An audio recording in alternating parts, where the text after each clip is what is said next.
Hey guys, Curtis with you here today. Today I'm going over this magnetic phone charger.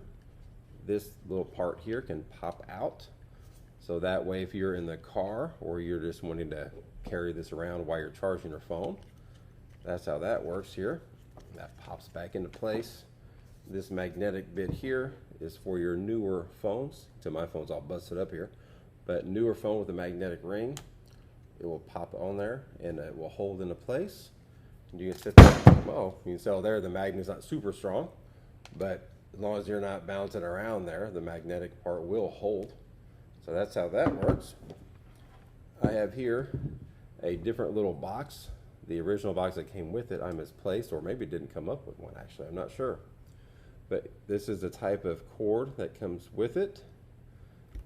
This little box here is adaptable for that. Again, I bought this box separate here. But this is what the entire product here looks like.